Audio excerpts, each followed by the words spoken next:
Freshman Senator Elissa Slotkin of Michigan will deliver the Democratic response to Trump's joint address to Congress on Tuesday. Slotkin, a former CIA analyst, was able to pull off a win in Michigan, while former Vice President Kamala Harris lost the state by roughly 80,000 votes. Meanwhile, Congressman Adriano Espaillat will deliver the Spanish-language response for Democrats. Espaillat currently chairs the Congressional Hispanic Caucus and is the first Dominican-American and first formerly undocumented immigrant to serve in Congress. Joining us now, congressional reporter for Punchbowl News, Max Cohen. Max, first, what do you make of the Slotkin choice? Notoriously, the response on either side of the political aisle is kind of a thankless position. Sure, yeah. I mean, listen, that shows exactly where Democrats want to go, which is looking at how the party can come out of the political wilderness. Slotkin won in Michigan, as you mentioned, while Trump won.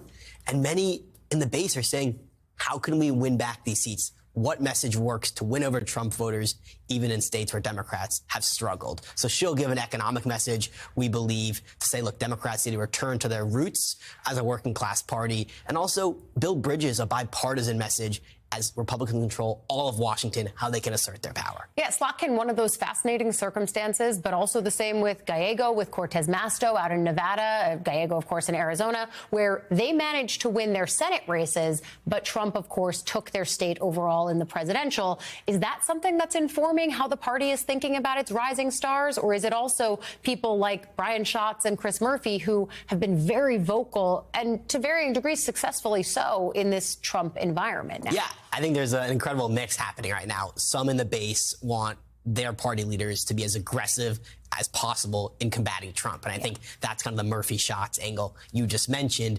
But also some more pragmatic voters say, hey, look, we love the resistance vibe, but we also want someone who has a proven track record of winning tough elections. So it's that kind of push and pull, which is leading to this Democratic confusion right now as the progressive base and maybe the more pragmatic base want a couple of different things. I know you and I were talking while we were off camera about the town hall that I was at last night, and I was talking to Alencia Johnson about this, Democratic strategist who was just on.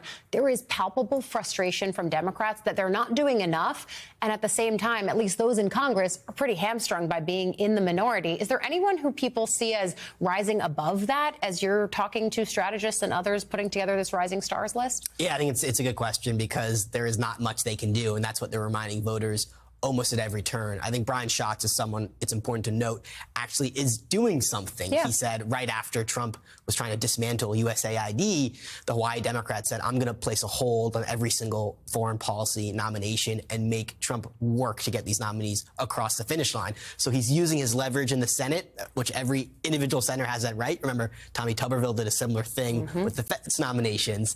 And in the Senate, you can assert that power. But in the House and other places, Democrats are very limited. Can you just give me the names of a few House members? I know we love the Senate, but we're House Sure. people. We've got a soft spot for them. Any rising stars on that side? I think Jasmine Crockett is someone who's omnipresent on cable news and social media. Maxwell Frost is a very young Gen Z member of Congress who young people are looking to. And I think it's that kind of media-savvy next generation of young. Robert Garcia, member comes to mind. They can really perform on new media, talk to influencers, get on Instagram Reels, maybe even TikTok. And that's where a lot of the voters who are maybe frustrated are turning to get their news. Turning there, and then also people like Pat Ryan in New York, who won one of those tough races that people are like, hey, can we replicate that politically across the country? Max Cohen tracking these rising stars for us. Thank you for coming on. And earlier in the show, we asked you, why are you awake? One viewer emails, I'm getting an early start on celebrating my unbirthday, as there is no February 29th this year to celebrate my leap year birthday. As they say in Alice in Wonderland, a very merry unbirthday to you. Kayla is awake with 7-month-old twins who are early risers. Wow. And Don is still awake in California. He writes, I swear I'm going to start going to bed earlier, but it's your fault for making the news so interesting. Max, you're keeping people awake in California. Save the people. Let them go to bed, but not during this show or Morning Joe. So stay up a little bit longer.